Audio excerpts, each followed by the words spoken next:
Hey Irish fans, Alex Painter here to remind you that this episode of Onward to Victory is proudly presented by WCScreens.com. If you have needs with screen printing, embroidery, or more, please check out our pals at WCScreens.com. They have nationwide shipping and wholesale pricing. Not only are they big supporters of this podcast, but, like you, they are also diehard fans of the Fighting Irish. WCScreens.com. And on with the show.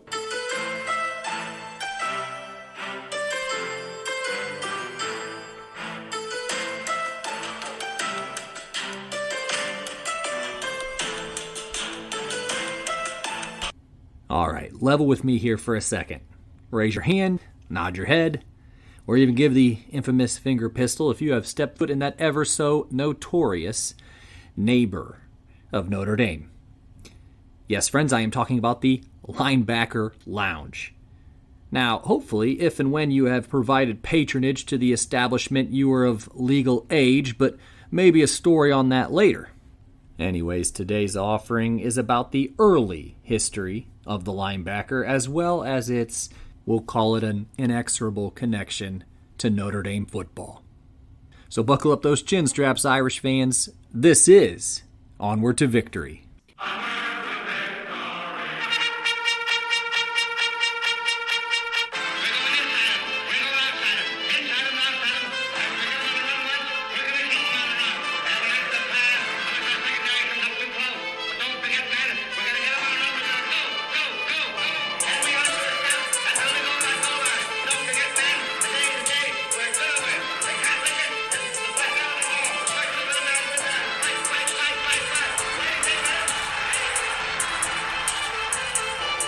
Hello, Irish fans, and welcome to Onward to Victory, a Notre Dame football podcast.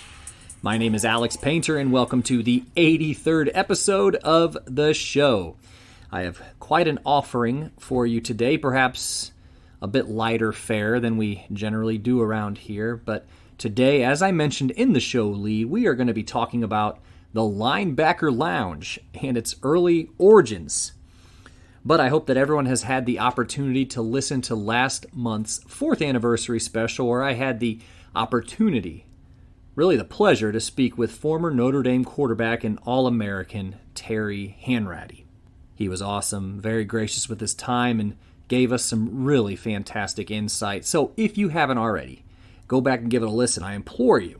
And especially as we are kind of bearing down on the 2023 football season coming in just a few weeks, honestly, it's certainly worth your time. But before we jump in the blue and gold time machine once again, let's give some roses, or even more apt, perhaps, some shamrocks to some special folks. Yes, you knew it. The Consensus All-Americans, they are those very special individuals who contribute to the show monetarily. These folks who have either contributed, again, significantly in the past or are currently donating to the show include Michael Finan of Rutherford, New Jersey, Brad Glazier of Williamsburg, Indiana, Will Fuller of Warren, Ohio, Dr. Jeremy Scarlett of Whitefish Bay, Wisconsin, and Andy Nickel of South Bend, Indiana.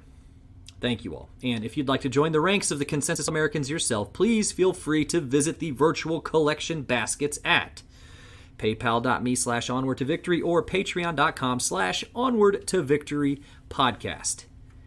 If you aren't in a position to give, hey, no worries. You can still like, subscribe to the podcast, leave a review, or tell all your friends and family about the show as well. Now, as I'm recording this episode, it was just broken a few hours ago, several, I guess, at this point, that 1997 Heisman Trophy winner, Mr. Notre Dame himself, Johnny Lujack, has passed away.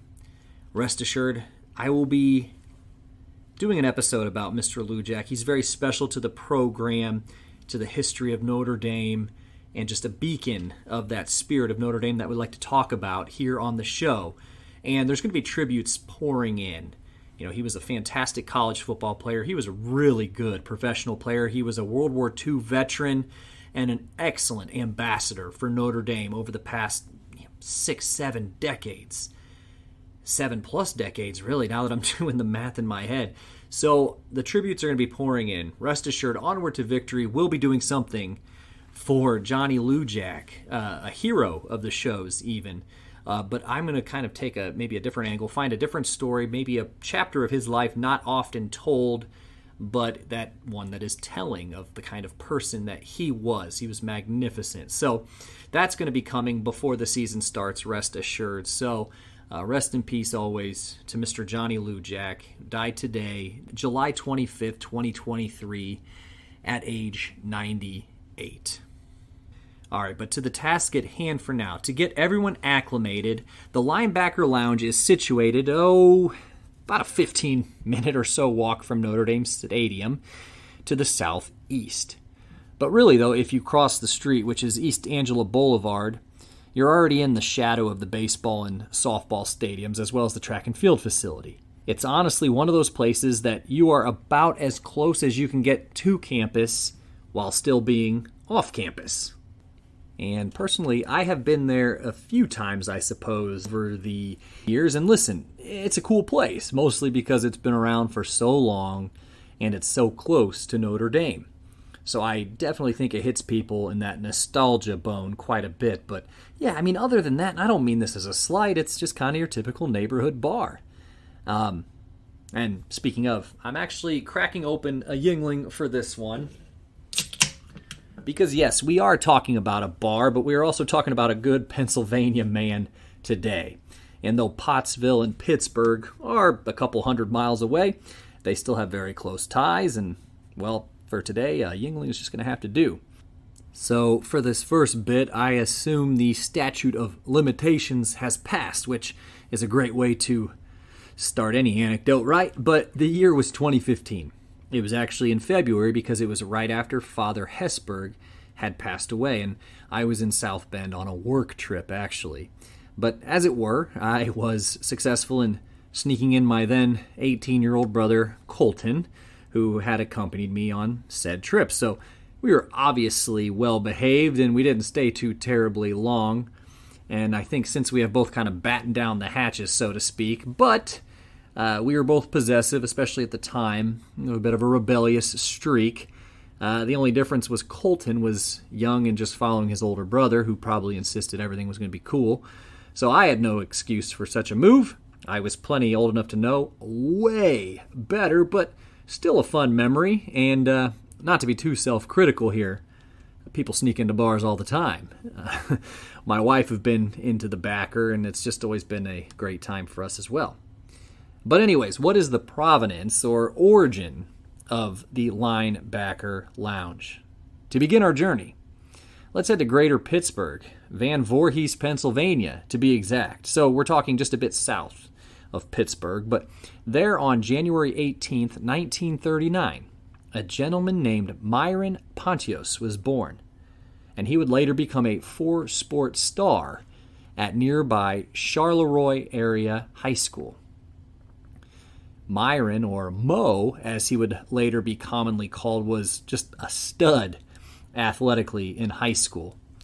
And Mo had an older brother named Ray that kind of blazed the trail for him in high school athletics. And Mo was always quick to credit Ray with much of his success athletically.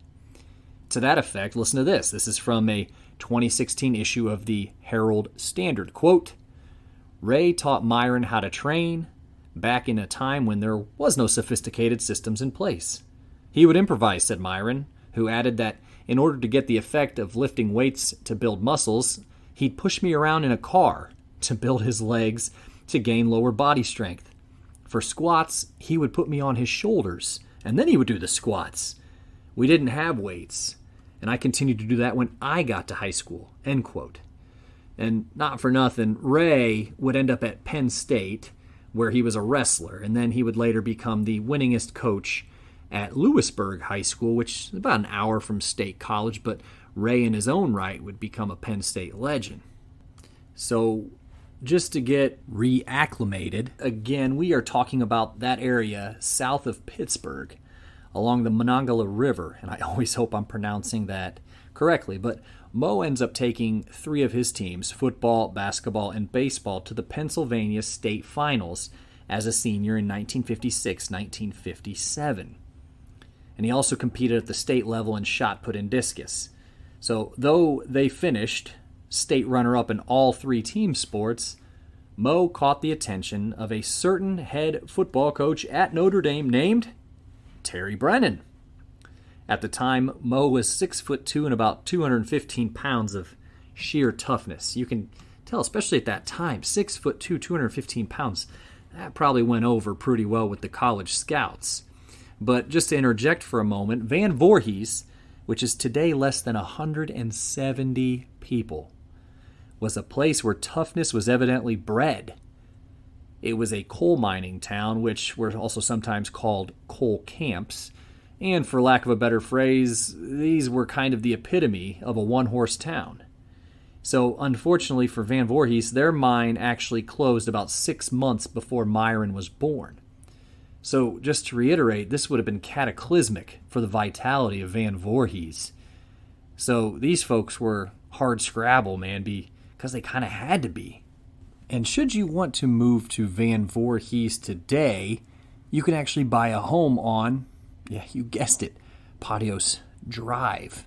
So apparently at some point, the very small town named a street after their native sons. I'm assuming anyways.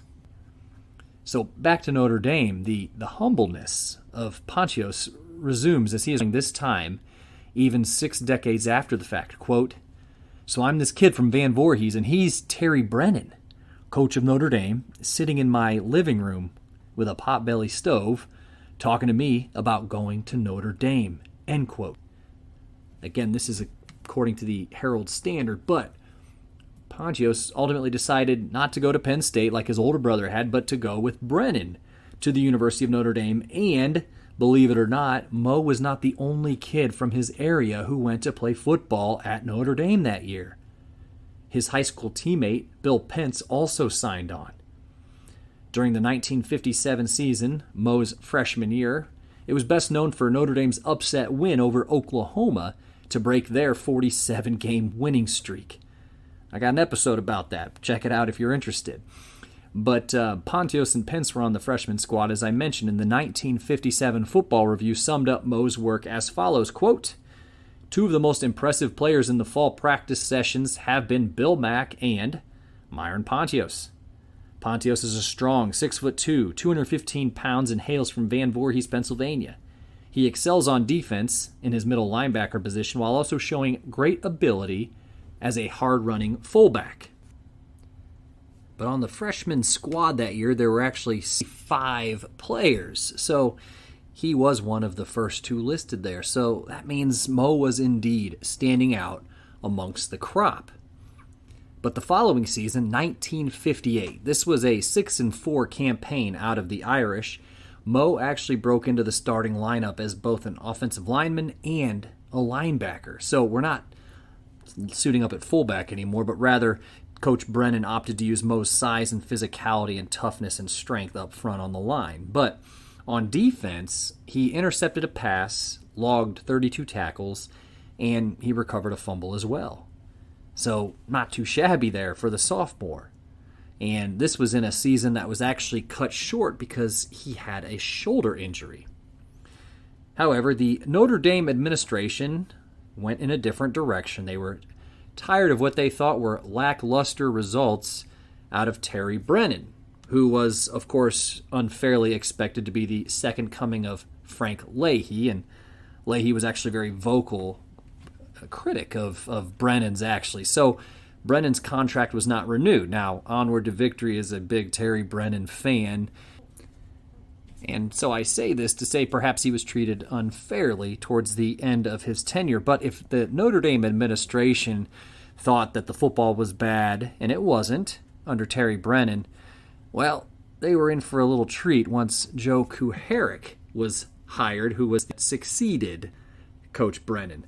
But anyway, so Brennan, we'll get to that in a second. Brennan went 32-18 in 5 seasons as coach. And so again, I would just point out Brennan was much better than folks remember. He had 3 top 10 finishes. And if you throw out that 2-8 campaign that the 1956 team had, he won 75% of his games otherwise. So for the final 2 years of his college career, though, Pottios would have former Notre Dame man again, Joe Kuharich, who had previously coached Washington and Chicago in the NFL. But unfortunately for Mo, he actually tore ligaments in his knee during the third game of the 1959 season, and he missed the rest of the year. But in less than 3 games of action, he actually had 24 tackles. So Irish fans just knew he was the next guy. His teammates knew he was the next guy. He just had a nose for the football. But the 1959 Football Review assessed the situation as follows, quote, Pottios was the anchor of the Irish defense and a real hard-nosed competitor who inspired his teammates and made tackles all over the field. His loss was a stunning blow, end quote. So that team, the 1959 team, ultimately went 5-5, but it was the second straight year that Mo had missed significant time due to injury. But the following season, Mo's senior year, he was actually elected team captain. So this would be the 1960 season. He was clearly respected by his teammates because this is, of course, the era in which there was only really one team captain. But if you were to watch any of the games from the 1960 season, you were going to find big number 75 in the thick of the action, whether it was on offense where he played guard or linebacker. He was an absolute difference maker on both sides of the ball. But the 1960 season was pretty much a disaster. They started the year with a 21-7 victory over Cal, and then something happened that I don't believe had happened before, and I will venture to say will never happen again. And that is the team lost the next 8 games. 8-game losing streak. They were just not very good. In fact, one could argue this is probably the worst Irish team in their history. And yes, they had gone 2-8 just 4 years before in 1956, but I guess at that point they at least had Paul Hornung. But when you think about it, 1956 they went 2-8, and 1960 they went 2-8. We are clearly in the leanest era of Notre Dame football. However, to Mo and his teammates' credit, they did win the final game of the season, the Jules Shillelagh game in Los Angeles. They beat USC. So I guess if there was ever a silver lining to the 1960 season, that is that they went to LA and they beat USC. Huge rivalry game, and they got to bring home the Jules Shillelagh. So there was that. Mo was given a game ball, and the players carried Coach Carrick off the field. And again, Mo did lead the team with tackles, 74 per the Football Review. So nearly 7.5 tackles per game. I mean, that's not too bad at all, right? But for this edition of the Irish, there was really only one bona fide prospect for the 1961 draft. Whether it was for the NFL or the competing AFL, because of course there were 2 professional football leagues at that time, as many are aware, and that one bona fide prospect was Myron Pottios. Football Review shared that, quote, there is little doubt that Pottios will be a top draft pick when the men who know, the pros, make their draft selections in the annual draft. With his size, speed, and natural ability, Mo is a top professional prospect, end quote. And sure enough, when the respective drafts come along, he was selected twice, once by each league. Both leagues were vying for his service, but in the NFL, it was his hometown Pittsburgh Steelers who came calling in the second round at pick 19. So again, NFL. And then the AFL, he was picked by the Oakland Raiders in the third round at pick 20. Naturally, he opted to go back home to begin his professional career, and he signed with the Steelers. And as a quick aside, because this is important, Mo had studied business administration as a student, which might come help him here perhaps a little bit later on in our story. But all right, now to the other part of the narrative, if you will. Let's head to the spot, 1631 South Bend Avenue. Yes, spoiler alert, if you're walking there today, that is the exact location of the Linebacker Lounge. Well, the earliest record I could find in the newspaper of anything going on here at this particular spot was February 1951. So this is actually well before Mo Pottios was even in high school, but at the time, a joint called Skinny's Cafe was looking for a dishwasher to help out. Now, the next year, so we're talking February of 1952, the place either sold to a different owner or it was simply renamed Eve's Cafe. And it was on such account that the owner was a woman named Eve Dwyer, which she owned the establishment with her husband, Walter Dwyer.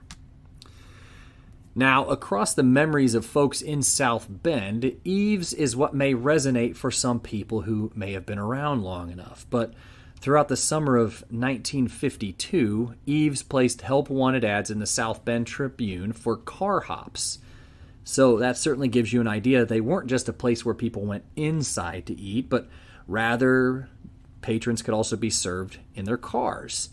It makes me wonder if the Eve's car hops wore roller skates, kind of like that classic image of the 1950s car hop. And I don't know, maybe someone out there could possibly answer that for us. So if you can, Onward to Victory podcast at gmail.com. Would love to know more about this location that even predated the Linebacker Lounge. Feel free to drop a line. But unfortunately, on August 28th, 1954, so if my math is correct, exactly 59 years to the day before my son was born, something happened that unfortunately would become very commonplace for this location. So, per the South Bend Tribune, someone broke into Eve's and stole 15 cartons of cigarettes and the change from the coin-operated record player. The police said the burglars entered through the window. So this is August of 54.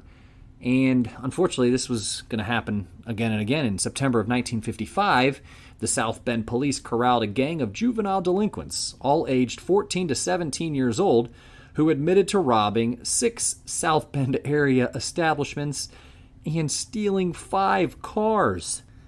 Man, committing grand theft auto over and over and over again. That's pretty gutsy.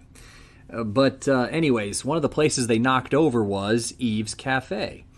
They stole a few wristwatches, and $20 out of the cash drawer. That's September of 55. In March of 57, Eve's was robbed again. These poor people. It was described in the paper that this was the 3rd time that month that the cafe had been burglarized. Mrs. Dwyer said that between cash, goods, and equipment stolen, the total losses equaled about $400. She shared this included the pinball machine, the jukebox, and the cigarette dispensers. They all got boosted. The folks who pulled this burglary were eventually caught, but the bad news is that the store was again ransacked in August of 1957, then again in March, July, and September of 1958. As I was kind of going through the newspapers, I'm like, this is just awful. If you were to consider all the times that just we have talked about, that's over, well, it's 9 times. 9 times. So I really hope the Dwyers had good insurance. But apparently in 1959, they had enough. And they sold the restaurant. It was renamed Nola's Restaurant. And it was robbed only, and I'm using only very charitably here, twice in 1959. In July and December. But fortunately, that seems to be the end of it, or at least those reported by the Tribune. So let's move off the clearly at this point snake-bitten establishment and go back to... So how do you think he's doing? In 1961, he's with the Steelers during his rookie season. He is not only selected to a Pro Bowl that first season, but he also receives votes for Rookie of the Year, which, by the way, went to a certain Chicago tight end named Mike Ditka. Perhaps you've heard of him. But former Golden Domer Paul Hornung won the Most Valuable Player Award. So again, we've kind of heard of these guys, right? But I'd like to add that when Mo hit the pro ranks, he is just playing linebacker. Now, there's a context clue there. And unfortunately, though, at the time, the tackle wasn't a widely kept statistic. So we have no idea how many tackles he had, but he had quite a few interceptions those first years. And he is, he's making good early goings here of his pro career. But unfortunately, he's hurt in 1962. Broke his arm He missed the entire season. What a bummer. But just like at Notre Dame during his sophomore and junior years, he doesn't let injury deter him. He finished the next season, 1963, as a second-team All-Pro. And again, he is voted to the Pro Bowl. So again, don't forget, the Pro Bowl, kind of the All-Star game, but the All-Pro list is a little bit more selective. So he is a second-team All-Pro in his second season playing. I guess his third season technically, but his second season playing. And he was voted to the Pro Bowl again in 64. So consider this. Again, 3 seasons he's been playing. He's voted to the Pro Bowl every time. And speaking of 1964, alas, our stories collide. Now, the Linebacker Lounge has long held that it was founded in 1962, or at least I've seen that on some like t-shirts and some hats and stuff, and perhaps it was, and perhaps there's a story there that I couldn't find, or perhaps one of you could help me corroborate this. But while digging through the South Bend Tribune, I was able to find that on May 20th, 1964, Mo and his business partner were able to transfer an alcohol permit in front of the St. Joseph County Board of Alcoholic Beverages. The transfer was from a gentleman named Clarence C. Gant, who had owned an establishment of some kind on the 300 block of Michigan Street, downtown South Bend. So if you're familiar with that section of town today, there's an IRS building as well as like an overflow bookstore for the library nearby.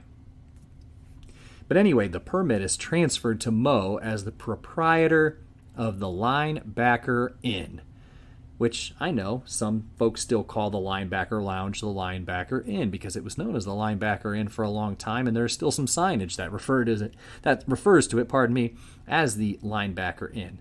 But this happened in 1964, so not trying to conjure up any hot takes here, but I just couldn't find any mention of the Linebacker Inn or the Linebacker Lounge, for that matter, in the newspapers before 1964. But, of course, the place was named as such because, it was just a stone's throw from Football Stadium, but it was also owned and ostensibly named for one of the best linebackers in the NFL at that time, Notre Dame product, Myron Pottios. So Pottios would enjoy a long career, and he actually played through 1973. And in 2007, he was named to the Pittsburgh Steelers Legends team, which sought to recognize those impactful Steeler players pre-1970. So in 2007, that was to kind of celebrate the 75th anniversary of the team, but they kind of did this Legends team because if they wanted to vote the all-time Steelers team, surely they would all be from those great 70s teams. So they made the Steelers Legends team to kind of commemorate those players who played for the Steelers during some of their leaner years. Because as we know, again, they got pretty damn good there after 1970. But, Myron is named to the Legends team. And, Myron, he's still alive today. And I'd love to talk to him about the linebacker as well as his playing career. But there you have it, folks. The short history of the early years of the Linebacker Lounge. So cheers. And the next time you're in the establishment, make sure you raise a glass to its founder, which would, of course, be Myron Pottios. But also, you know what, while you're at it, to Skinny's Cafe, to Eve's Cafe, and to Nola's Restaurant, which unfortunately just must have been quite the easy mark for would-be robbers or burglars during the 1950s, because, man, these poor people got knocked over quite a bit. So cheers to them. And if you have any more information about the linebacker, any memories to share, you know what? If you have memories of the Linebacker Lounge, send them to onwardtovictorypodcast@gmail.com. You know what? Next episode, I'll read every one of them. So if you got a good one, send it on in. But, I'm going to sign off here, but just be on the lookout here as we head into August. There will be a season preview episode, as there always is, and I'm kind of gearing up for that. But I have 2 more episodes planned.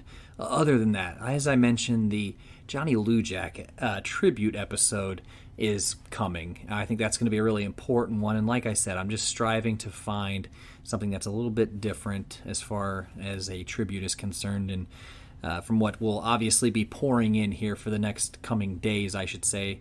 and as well as I'd like to do another iconic sites at Notre Dame. So that's also coming in addition to the season preview episode. It's going to be a very busy next about 5 weeks before the season starts. So make sure you're subscribed to the podcast and following on Facebook if you're of the Facebook persuasion. And please know that I am ever so appreciative, again, as last month the show crossed the 4-year mark, that y'all are still here and still listening and hopefully still enjoying. So this has been Onward to Victory, a Notre Dame football podcast, and in kindness, I'm your host, Alex Painter. And as always, go Irish.